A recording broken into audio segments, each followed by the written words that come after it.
Hello student, आज हम class 11 physics chapter 2 units and measurement इसमें जो है पार्ट 4 देखेंगे। पार्ट 3 में मैंने आपको मेजरमेंट ऑफ लेंथ में के बारे में कुछ और मेजरमेंट ऑफ टाइम, मास, इसके अलावा एक्यूरेसी, प्रिसीजन और एरर के बारे में बताया था।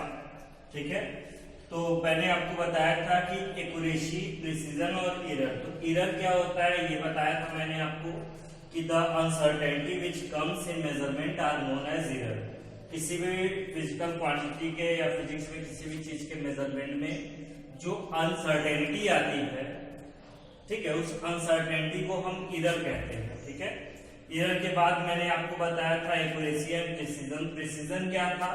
तो मैंने बताया था कि व्हाट रिजोल्यूशन, ठीक है, कि आपका जो मेजर्ड वैल्यू है वो व्हाट रिजोल्यूशन या लिमिट, किस रिजोल्यूशन या किस लिमिट तक कैन बी मेजर्ड किया जा सकता है, उसे हम क्या कहते हैं, उसकी लिमिट या प्रिसीजन को हम क्या कहते हैं, रिजोल्यूशन को हम उसकी प्रिसीजन कहते हैं। ठीक है, और थर्ड था आपका एक्यूरेसी। तो एक्यूरेसी के बारे में बताया था कि अगर कोई वैल्यू है, जैसे दिया है 25.34 और हम इसको 25.3 तक कर पाते हैं, लेकिन 3 के आगे जैसे ही बढ़ते हैं तो क्या होता है कि उसमें हमारा आगे के डिजिट्स में एरर आ जाता है।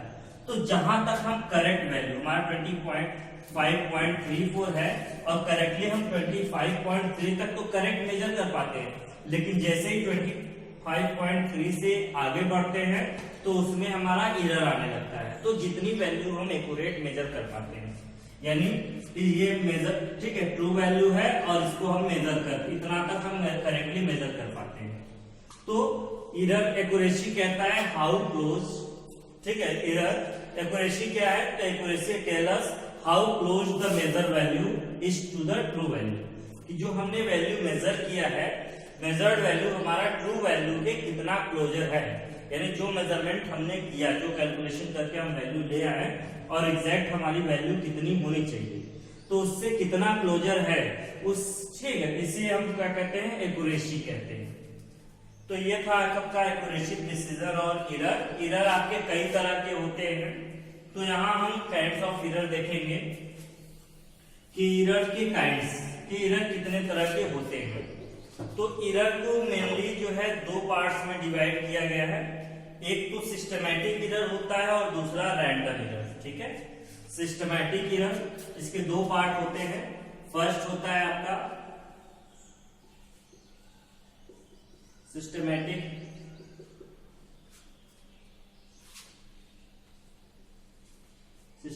एरर और दूसरा होता है रैंडम एरर।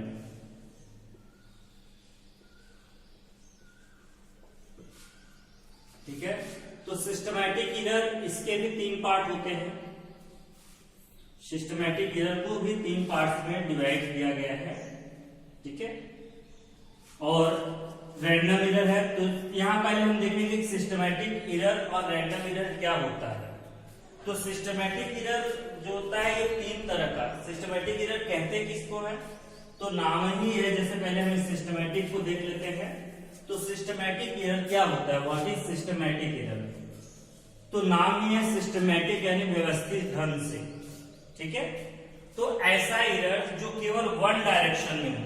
ठीक है, the error which occurs in one direction either may be positive और नेगेटिव, जो केवल एक ही डायरेक्शन में होता है, या तो पॉजिटिव ही आए या फिर नेगेटिव ही हो। तो ऐसे एरर को हम क्या कहते हैं? Systematic error. जैसे हमारा कोई वैल्यू है, ठीक है, मान लेते हैं कि किसी वैल्यू को, मान लेते हैं एक रेजिस्टेंस है R, तो इसकी वैल्यू होती है 22.5 ओम आ रही है। ठीक है, 2.5 ओम है, लेकिन हमने इसको क्या किया, बाय ओम्स लॉ हमने रेजिस्टेंस की वैल्यू निकाली। तो एक बार हमारा 2.52 आ रहा है, फिर हमने की दोबारा निकाला, R1 हमारा इतना आया, R2 निकाला हमने, फिर से एक्सपेरिमेंट किया और फिर देखा तो हमारा 2.58 आ गया। फिर हमने एक्सपेरिमेंट किया और फिर आर की वैल्यू निकाली तो 2.70 आ गया। तो देखिए हर बार क्या है कि एरर जो 2.5 से ग्रेटर ही है कि लेस है, तो हर बार इससे ग्रेटर ही है। ठीक है, तो यहाँ पर इसी को, ठीक है, कि वैल्यू देखिए यहाँ पे इधर हर बार ज्यादा हो रहा है, या फिर इसी का सेकंड वे हम लिख सकते हैं कि R1 हमारा कितना आया 2.35 आया, R2 हमारा हमने एक्सपेरिमेंटली निकाला 2.43 आया, R3 निकाला हमने तो ये 2.21 आ गया। तो देखिए यहाँ पे इधर कभी ज्यादा, ठीक है, हर बार इधर इससे क्या है एक ही डायमेंशन में है ना, कम हो रहा है। तो इस तरह से क्या होता है, इधर या तो पॉजिटिव हो या निगेटिव, या इसी को 2.48 भी लिख सकते हैं, इतना भी है। तो हर बार इधर क्या हो रहा है, इससे या तो कम आ रहा है या ज्यादा आ रहा है। तो इधर एक ही डायमेंशन में होता है, या तो पॉजिटिव हो या निगेटिव। तो इस कंडीशन में इस तरह का जो एरर है, एरर क्या होता है, मेजर वैल्यू में से, ठीक है, ट्रू वैल्यू में से मेजर वैल्यू को माइनस कर लीजिए, आप इधर पता चल जाएगा कि कितना है। लेकिन अभी हमने एक्सपेरिमेंट किया, एक बार R1 हमारा कितना आया 2.35, R2 हमने दोबारा एक्सपेरिमेंट किया 2.76 आ गया, फिर तीसरी बार हमने एक्सपेरिमेंट किया 2.25 या 53 आ गया। तो देखिए इधर यहाँ पर देखिए एक बार तो इधर कम आ गया, फिर दोबारा क्या इससे ज्यादा आ रहा है। तो इस कंडीशन में एक को माइनस करेंगे नेगेटिव, एक में पॉजिटिव हो जाएगा। तो इस तरह से इधर जब क्या होता है, अलग अलग पॉजिटिव निगेटिव दोनों तरीके का होता है। तो इसे हम कहते हैं क्या, रैंडम एरर, तभी हमारा सिस्टमैटिक नहीं कहलाएगा। ओके, तो सिस्टमैटिक एरर क्या होता है, क्लियर हो गया। तो इसको हम लिख सकते हैं कि the error which occurs in one direction, या the errors which occurs only in one direction, either it may be positive or negative, जो केवल एक ही डायरेक्शन में होता है, या तो पॉजिटिव हो या फिर निगेटिव। ऐसे एरर को हम क्या कहते हैं, सिस्टमैटिक एरर कहते हैं। ओके, तो ये था आपका सिस्टमैटिक एरर। और अगर ये एरर क्या होता है कि पॉजिटिव निगेटिव दोनों डायमेंशन में है, तो उस कंडीशन में क्या कहते हैं, हम इसे सिस्टमैटिक एरर न करके इसे हम क्या कहते हैं, रैंडम एरर कहते हैं। ठीक है, तो ये था आपका सिस्टमैटिक और रैंडम। अब सिस्टमैटिक एरर के 3 काइंड्स होते हैं। पहला है instrumental error.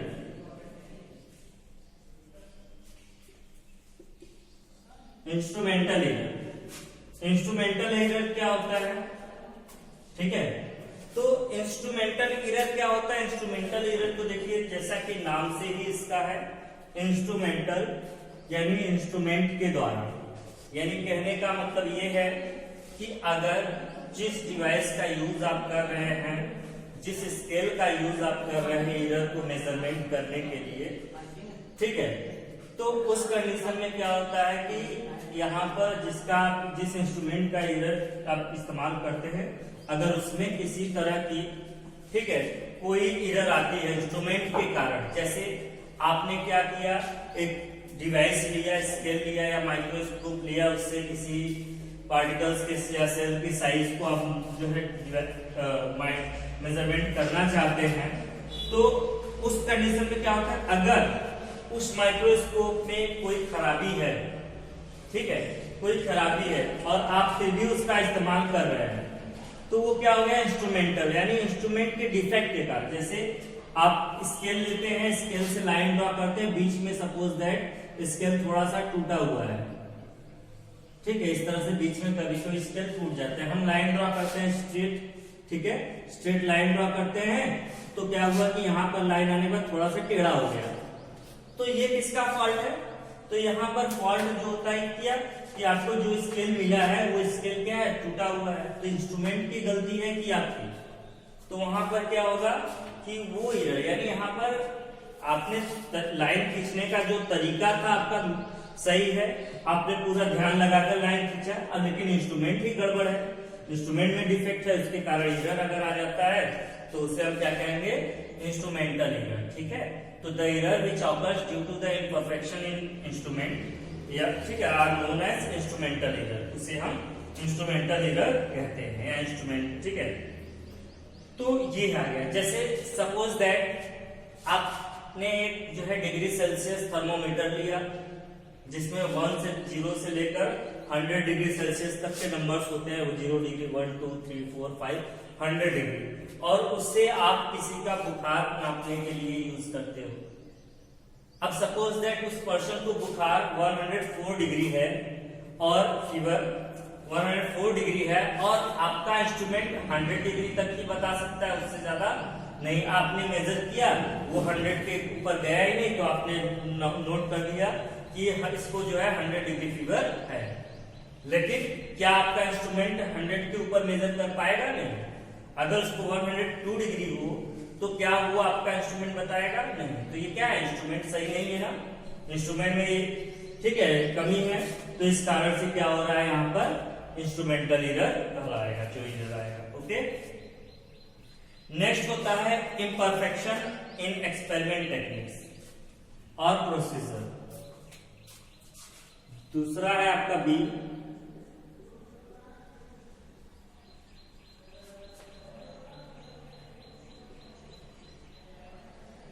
imperfection in experiment techniques या प्रोसीजर।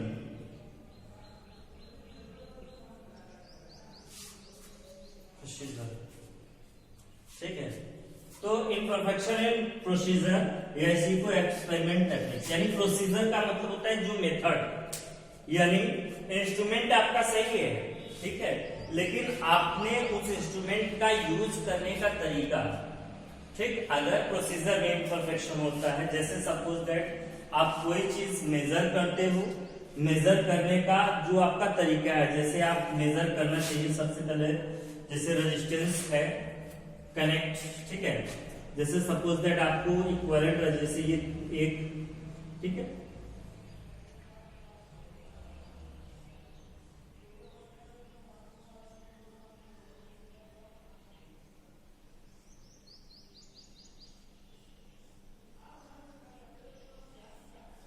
अब ये 3 रेजिस्टेंस है आपको, ठीक है, ये resistance R1, R2, R3, R4। अब आपको क्या करना है, आपको इसका इक्विवेलेंट रेजिस्टेंस निकालना है, तो आपने क्या किया है, इसमें आपने क्या किया, सीरीज का फॉर्मूला लगाया, या पहले क्या किया, ये सीरीज में ले लिया, फिर इसके या ठीक है, तो सीरीज का फॉर्मूला लगा लिया, फिर तीनों के साथ, फिर इसको पैरेलल में लिया। तो क्या है, आपका तरीका गलत है। तरीका स्ट्रेट क्या होगा कि पहले R2 और R3, ठीक है, इसका पैरेलल में निकालेंगे 1/R2 प्लस 1/R3, ठीक है, तो 1/R, तो इससे आपका R आएगा, फिर आप क्या करेंगे, R1 plus R plus R4, इसको क्या करेंगे, R' सीरीज में निकालेंगे। तो ये तरीका आपका सही होगा, ठीक है, लेकिन यहाँ पर हमने क्या किया कि पहले इसको सीरीज में निकाल लिया, फिर इसको पैरेलल में ऐड कर दिया, तो तरीका क्या है आपका गलत हो गया। गलत हो जाएगा तो आपका जो एरर आएगा इस मेथड के कारण, यानी जो एरर आएगा वहां पे क्या कहलाएगा, इम्परफेक्शन इन प्रोसीजर, कि आपने जो प्रोसीजर अपनाया, वो प्रोसीजर यानी जो मेथड या तरीका है आपका मेजरमेंट का, ठीक है, तो वो तरीका आपका गलत है। इसको कहते हैं इम्परफेक्शन इन मेजरमेंट या एक्सपेरिमेंटल टेक्निक्स या प्रोसीजर, ठीक है। जैसे अब देखो कह रहा है कि जैसे determine the temperature of a human body, a thermometer placed under the armpit, ठीक है, will always give a temperature lower than the actual value of the body. जैसे थर्मोमीटर, डॉक्टर्स आपके फीवर को मेजर करने के लिए थर्मोमीटर होता है, थर्मोमीटर को आर्म्स के अंदर यहाँ पर दबा देते हैं, तो यहाँ पर दबाने का जो तरीका होता है उससे क्या होता है कि बॉडी की एक्चुअल टेम्परेचर जो मेजरमेंट होती है वो नहीं मिल पाती, कि शरीर का टेम्परेचर कितना है। क्यों? क्योंकि आप यहाँ पर कभी जो है हैंड को प्लेस करके कुछ देर तक दबाइए तो थोड़ा सा आपको जो है स्वेटिंग यानी पसीना जो है फील होगा, जिसके कारण जो है यहाँ पर थोड़ा सा ठंडा रहता है, तो बॉडी टेम्परेचर डाउन होता है, ठीक है। तो इसलिए फीवर नापने का जो तरीका होता है, आर्मपिट के पास जो है थर्मोमीटर को रखकर अगर हम नापे तो क्या आपको बॉडी की एक्चुअल टेम्परेचर मालूम चल पाएगी? नहीं मालूम चल पाएगी। तो वहां जो आप टेम्परेचर मेजर करेंगे उस टेम्परेचर में क्या होता है, थोड़ी बहुत एरर आएगी, ओके। लेकिन एक्चुअल राइट प्रोसीजर क्या है कि उसको हम टंग्स के नीचे, ठीक है, कुछ देर तक होल्ड करके रखते हैं, तो हमारा सही टेम्परेचर बॉडी का पता चल पाता है। तो सही तरीका क्या है, टर्म्स के अंदर रखना, अंडर द टर्म्स, ठीक है, टर्म्स पे दबाकर नीचे रखते हैं। और गलत तरीका क्या है, आर्मपिट के पास रखना। तो इसलिए जो तरीका, मेथड, प्रोसीजर के कारण जो मिस्टेक्स होती है उसे imperfection in measurement techniques, experimental techniques या प्रोसीजर्स कहा जाता है। नेक्स्ट है आपका पर्सनल एरर, ठीक है। थर्ड काइंड ऑफ एरर जो होता है ये आपका पर्सनल एरर है।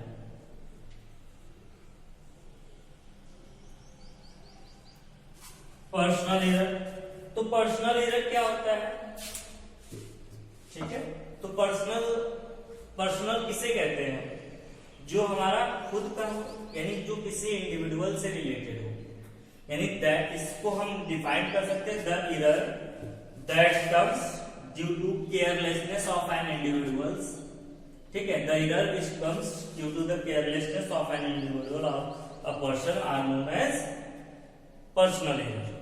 जो एरर किसी पर्सन या इंडिविजुअल्स के, व्यक्ति विशेष के, ठीक है, केयरलेसनेस यानी हम केयर ना करें सही से, ठीक है, हमारे यहाँ केयरलेस या केयरलेसनेस के कारण आता है, उसे हम क्या कहते हैं, पर्सनल एरर। जैसे अब हमें एक स्केल से लाइनिंग ड्रॉ करनी है, लेकिन हम क्या कर रहे हैं, आपसे बात कर रहे हैं इधर और लाइनिंग ऐसे ड्रॉ कर रहे हैं, तो हमारा जो लाइनिंग बना, जैसे ये है, अब ये लाइनिंग ड्रॉ करनी है, अब हम इधर देख रहे हैं और उधर से लाइन ड्रॉ कर रहे हैं, तो यहाँ पर क्या हुआ, ये एरर किसके कारण आया, हमने केयर नहीं किया।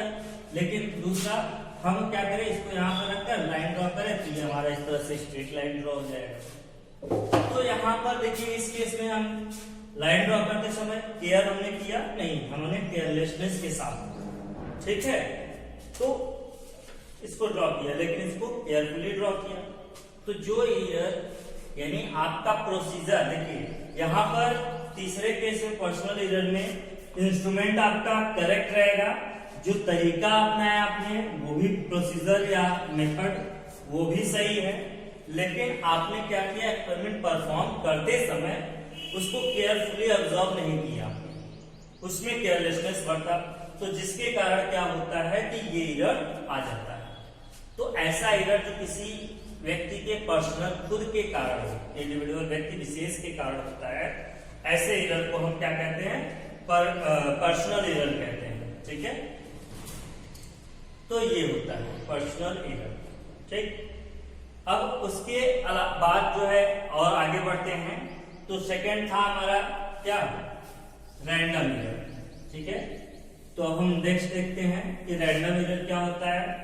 तो जैसा कि मैंने आपको बताया कि रैंडम एरर वे एरर्स होते हैं जो क्या होता है, इरेगुलरली ऑकर्ड होता है। The error which occurred irregular in sign and size, जो एरर साइन और साइज में इरेगुलर हो, साइज में भी इरेगुलर हो सकता है और साइड में भी, यानी पॉजिटिव नेगेटिव भी हो सकता है, या केवल पॉजिटिव होगा तो उसमें उसका साइज इरेगुलर होगा, तो ऐसे एरर को हम क्या कहते हैं, रैंडम एरर कहते हैं, ठीक है। तो ये था आपकी रैंडम एरर। तो और एरर के काइंड्स, एक और टाइप का एरर होता है जिसे हम लिस्ट काउंट एरर कहते हैं, ठीक है, लिस्ट काउंट एरर। तो लिस्ट काउंट एरर को जानने से पहले हम जान लेते हैं कि हमारा लिस्ट काउंट होता क्या है, व्हाट इज लिस्ट काउंट, ठीक है। तो इसको देख लेते हैं, लिस्ट काउंट। तो जैसा कि इसका नाम ही है लिस्ट काउंट, तो लिस्ट का मतलब होता है क्या, कम से कम या कम, ठीक है, अल्प जिसे कहते हैं ना, और काउंट, लिस्ट काउंट यानी जिसे कम से कम गिना जा सके, ठीक है। तो लिस्ट काउंट किसे कहते हैं, लिस्ट काउंट क्या होता है कि जब हम किसी भी मेजरमेंट को करते हैं तो उस मेजरमेंट में the smallest value that can be measured by measuring instrument is called the it's list count. किसी भी मेजरिंग इंस्ट्रूमेंट के द्वारा वो कम से कम वैल्यू, छोटी से छोटी वैल्यू जिसे हम काउंट कर सकते हैं उसे हम लिस्ट काउंट कहते हैं, ओके। जैसे फॉर एग्जांपल एक मीटर स्केल होता है, मीटर स्केल होता है, तो मीटर पर 0 से लेकर 1 2 3 ऐसे लेकर टोटल कहां तक, ठीक है, 100 सेंटीमीटर तक के नंबर लिखे होते हैं। अब यहाँ पे 100, तो यहाँ पर मिनिमम 1 सेंटीमीटर ड्रॉ कर सकते हैं। उससे कम जाए तो 0 और 1 के बिटवीन 10 छोटे छोटे डिविजन्स होते हैं। हर सेंटीमीटर, ईच सेंटीमीटर के बिटवीन जो है 10 डिविजन, स्मॉलर डिवीजन होते हैं जिसे हम mm कहते हैं। तो मीटर स्केल से हम मिनिमम सबसे कम 1 mm तक यानी 1 मिलीमीटर तक का डिस्टेंस लेंथ मेजर कर सकते हैं, या इसे 10 के फॉर्म में लिखे तो 10 टू द पावर -3 मीटर। एक मीटर स्केल तक से हम 1 mm या 10 टू द पावर -3 मीटर इतना मिनिमम जो है हम लाइन ड्रॉ कर सकते हैं। लेकिन इस 1 mm से अगर छोटी लाइन ड्रॉ करनी हो तो हम क्या करते हैं, इस मीटर स्केल से ड्रॉ नहीं कर सकते। तो यहाँ पर क्या होगा कि यानी कहने का मतलब minimum smallest value that can be measured by an instrument, यानी इस स्केल के बाद सबसे स्मॉलेस्ट वैल्यू क्या मेजर होती है, 1 mm। 1 mm से छोटी वैल्यू अगर हो, ठीक है, तो वहां पर हम उसको मेजर नहीं कर पाएंगे, ठीक है। तो यहाँ पर इसे हम क्या कहेंगे, इसका मतलब कि मीटर स्केल के लिए हमारा लिस्ट काउंट कितना है, 1 mm या 10 टू द पावर -3 मीटर। एक मीटर स्केल के लिए लिस्ट काउंट क्या है, 1 mm या 10 टू द पावर -3 मीटर। उसी तरह नॉर्मल सिंपल बैलेंस होता है जो दुकानों, ग्रोसरी शॉप पे तराजू होता है, ठीक है। वो तराजू से जो शॉपकीपर होता है मिनिमम 50 ग्राम तक मेजर कर पाता है, जहां तक कि वेट बेकिंग बॉक्स या वेट्स होते हैं वहां तक। अगर उसको 10 ग्राम या 5 ग्राम मेजर करना हो तो वो उस बैलेंस से मेजर नहीं कर पाएगा। तो किसी भी इंस्ट्रूमेंट के द्वारा मिनिमम स्मॉलेस्ट वैल्यू जिसे हम मेजर कर सकते हैं उसे हम लिस्ट काउंट कहते हैं, ओके। तो ये लिस्ट काउंट हुआ। अब आता है list count error. List count error क्या हो गया, तो इसको भी देख लेते हैं। लिस्ट काउंट एरर, तो लिस्ट काउंट एरर, अब देखिए लिस्ट काउंट पता चल गया आपको।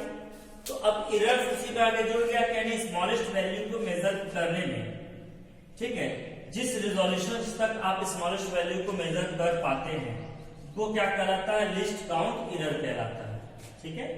उसे हम क्या करते हैं, लिस्ट काउंट एरर। जैसे फॉर एग्जांपल यहाँ आप मीटर स्केल से 1 mm तक मेजर कर पाते हैं, लेकिन इससे अगर 1.1 mm मेजर करना हो तो आप 1 mm तक मेजर कर पाएंगे। इसके बाद इस 0.1 यानी 0.1 का क्या होगा, इसमें एरर होगा।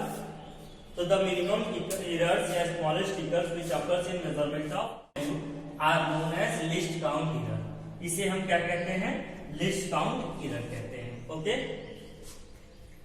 उसके बाद एरर्स में और भी चीजें हैं, कुछ फॉर्मूले हैं, ठीक है। तो इसको देख लेते हैं।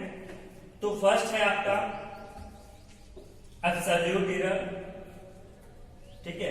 लिस्ट काउंट एरर में आपके कई तरह के होते हैं। तो लिस्ट काउंट एरर में को काउंट करने के लिए इसे एब्सोल्यूट एरर, रिलेटिव एरर्स और परसेंटेज एरर।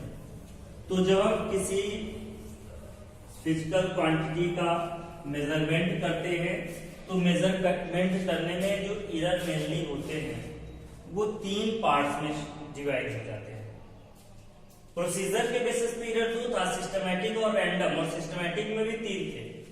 लेकिन यहाँ जो न्यूमेरिकल वैल्यू होती हैं, इन वैल्यूज में जो एरर होता है, इस एरर को 3 पार्ट्स में डिवाइड किया गया है, absolute error, relative errors and percentage error. Absolute error किसे कहते हैं, ठीक है। तो एब्सोल्यूट एरर किसे कहते हैं, व्हाट इज एब्सोल्यूट एरर। तो अगर हम एब्सोल्यूट एरर की बात करें, ठीक है, तो एब्सोल्यूट एरर क्या होता है, the magnitude of the difference between individual measurement and the true value of the quantity is known as absolute error. इसे हम एब्सोल्यूट एरर कहते हैं। जैसे कि कोई वैल्यू क्वांटिटी है a, इसकी वैल्यू है 21.53, ठीक है, 21.53। अब हमने पहली बार एक्सपेरिमेंट किया, ये क्या है, इसको कहेंगे ट्रू वैल्यू। ये हमारा क्या है, ट्रू वैल्यू है। ठीक है, अब इस ट्रू वैल्यू में आगे हम बढ़ जाते हैं थोड़ा सा, कि इसको हमने एक्सपेरिमेंट किया है और वहां पर हमने ए की वैल्यू एक्सपेरिमेंट के द्वारा हमने निकाला, तो ए की वैल्यू 21.35 आ गया। ठीक है, फिर हमने क्या किया, हमने कहा हमारा वैल्यू क्या है 53 और ये आ क्या रहा है 35, तो हमने फिर दूसरी बार एक्सपेरिमेंट किया और देखा तो ये 20.31 आ गया। तो ये क्या है, मेजर्ड वैल्यू। इन वैल्यूज को क्या कहेंगे, मेजर्ड वैल्यू। ये हमने हमारे मेजर्ड वैल्यू है और ये हमारे ट्रू वैल्यू है। तो अब हम क्या करेंगे कि जो डिफरेंस निकालेंगे। ठीक है, तो डिफरेंस अब देखिए यहां पर मेजर्ड वैल्यू क्या है। ठीक है, तो डिफरेंस कितना है, डेल्टा A1 माइनस A। ठीक, तो यहां से देखिए A1 माइनस A हमने निकाल लिया, तो क्या आया A1 21.35 माइनस 21.53। ये 15 में से 5 में से 3 गया 2। ठीक है, 13 में से 5 गया 8, 4 में से 3 गया 1.0 माइनस ये बड़ा। ठीक है, तो ये आ गया -0.18 का ना। तो अब इस एरर को क्या कहेंगे हम, हमारा इसी को हम कहते हैं एब्सोल्यूट एरर। ठीक है, इसी को कहेंगे हमारा क्या, एब्सोल्यूट एरर आ गया हमारा कितना, -0.18। ठीक है, एक वैल्यू है तब। उसके अलावा अगर एक वैल्यू से ज्यादा है तब एब्सोल्यूट एरर किसे कहेंगे, तब इस कंडीशन, जैसे हमने यहाँ एक्सपेरिमेंट को, ये एक ही अगर एक्सपेरिमेंट होता, ये एक एक्सपेरिमेंट हमने किया, वैल्यू इतनी थी, हमारा मेजर्ड वैल्यू इतना आया, तो एब्सोल्यूट एरर कितना होगा, तो एब्सोल्यूट एरर आपका ये A1 माइनस A करके निकाल लेंगे, इसको कहते हैं एब्सोल्यूट एरर। कभी कभी एक्सपेरिमेंट एक से ज्यादा एक्सपेरिमेंट हो जाते हैं, जैसे हमने 3 एक्सपेरिमेंट किए। ठीक है, तो हमारा A1 ये था, A2 हमने निकाला 20.31 आ गया, A3 हमने निकाला 23.53 आ गया। ठीक है, तो 3 हमने एक्सपेरिमेंट किए। तो अब इसके लिए क्या करोगे आप, मेजर्ड वैल्यू। ठीक है, एब्सोल्यूट वैल्यू निकालने से पहले मीन निकालोगे। ठीक है, ए मीन, तो क्या हो जाएगा हमारा,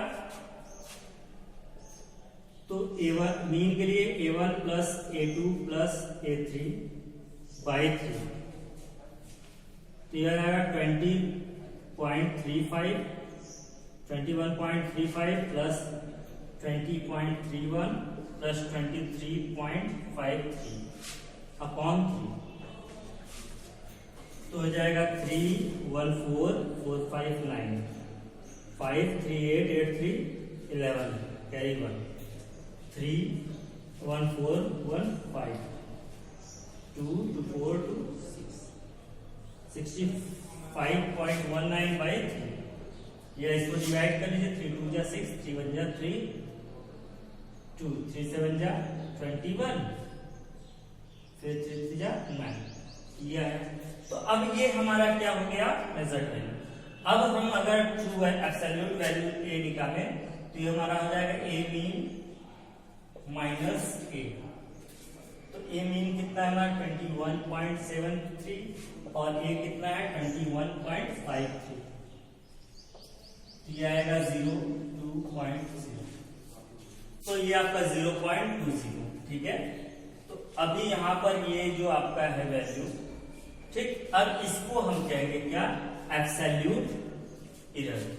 ठीक है, तो अगर सिंगल एक्सपेरिमेंट होता है तो एब्सोल्यूट एरर के लिए ये, अगर एक से ज्यादा एक्सपेरिमेंटल वैल्यू है, मेजर्ड वैल्यू है, तो उसके लिए पहले क्या करेंगे, जो जितने भी मेजर्ड वैल्यू है उनका पहले मीन निकालेंगे, फिर मीन को क्या करेंगे हम, ट्रू मीन में से ट्रू वैल्यू को मेजर करेंगे। ठीक है, तो ये हमारा क्या हो जाता है, फॉर्मूला बन जाता है एब्सोल्यूट। ठीक है, ए एब्सोल्यूट भी लिख सकते हैं इसको, ए डेल्टा ए एब्सोल्यूट यानी एब्सोल्यूट एरर। तो ये फार्मूला हो गया ए मीन माइनस ए ट्रू यानी mean value minus true value. ठीक है, तो इस तरह से क्या करते हैं हम इसको मेजर करते हैं। समझ में आया? अब एब्सोल्यूट एरर के बाद आता है क्या? Relative error. तो रिलेटिव एरर किसे कहते हैं? नेक्स्ट है हमारा रिलेटिव एरर। तो पहला मैंने आपको बताया एब्सोल्यूट एरर,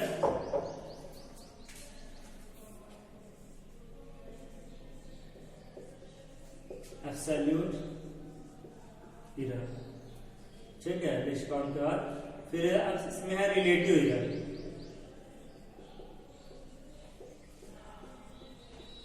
रिलेटिव एरर क्या होता है? तो relative error the ratio between absolute value to the true value. Absolute value को और ट्रू वैल्यू के रेशियो यानी ए एब्सोल्यूट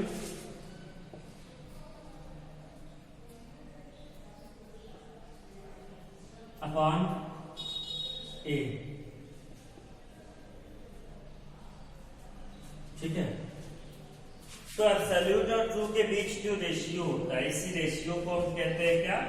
रिलेटिव एरर। तो relative error can be defined, relative error is the ratio between absolute value error and, ठीक है, mean value या mean error. तो ये होता है आपका जो मीन वैल्यू, ठीक है, और एरर्स। जैसे यहां मीन ए की वैल्यू, ए मीन कितना आया? A mean. और ये delta A mean. Delta A mean क्या है? तो delta A mean absolute error. Absolute error में का भी मीन निकाल लेते हैं। तो डेल्टा ए मीन आ गया अपॉन ए मीन। इसको कहते हैं हम क्या? Relative error. तो relative error is defined as the ratio of mean error to the average, mean error to the absolute error is known as relative error. इसे हम relative error कहते हैं। या एक और तरीका होता है इसे डिफाइन करने का, ठीक है, इसे डिफाइन करने का एक और तरीका होता है क्या? Relative error is the ratio to the mean absolute error to the mean value, ठीक है, अब mean value of the measured quantity. Measured quantity के मीन वैल्यू और मीन एब्सोल्यूट एरर, इन दोनों के रेशियो को क्या कहते हैं? रिलेटिव एरर कहते हैं। तो सिंपल तरीका है, जो एब्सोल्यूट वैल्यू एरर आएगी उसको हम मीन वैल्यू से, जो मेजर्ड वैल्यू का मीन है उस मीन से डिवाइड कर देंगे तो हमारा रिलेटिव एरर हो जाता है। और इसके बाद तीसरा इसमें होता है परसेंटेज, परसेंटेज एरर। तो परसेंटेज एरर क्या हो जाएगा? परसेंटेज एरर इसी रिलेटिव एरर को अगर हम 100 से इंटू कर दें, रिलेटिव एरर इंटू 100, ठीक है। तो रिलेटिव एरर क्या है? रिलेटिव एरर है हमारा डेल्टा ए मीन यानी एरर का मीन अपॉन ए मीन यानी मेजर्ड वैल्यू का मीन। डेल्टा ए मीन का मतलब होता है क्या? कि जो एरर है उन एरर्स का मीन, और ए मीन का मतलब है जो मेजर्ड वैल्यू है उनका मीन निकालेंगे, ठीक है, इंटू 100। इसे 100 से इंटू कर देते हैं तो ये हमारा बन जाता है क्या? परसेंटेज एरर, ठीक है। तो इसी को हम परसेंटेज एरर कहते हैं। When the relative, इसको डिफाइन कैसे करेंगे? When the relative errors is expressed in the percentage, when relative errors is expressed in percentage, it is known as percentage error. इसे हम परसेंटेज एरर कहते हैं, ठीक है। तो ये था आपका एरर और एरर से रिलेटेड चीजें, ठीक है। अब है नेक्स्ट आपका टॉपिक कॉम्बिनेशन ऑफ एरर्स। तो combination of errors, significant figure और भी अदर चीजें हैं, तो इसको हम अपने नेक्स्ट वीडियो में देखेंगे। इससे रिलेटेड अगर कोई डाउट हो आपको एरर से तो हमें कमेंट बॉक्स में जरूर कमेंट करें। Okay, thank you.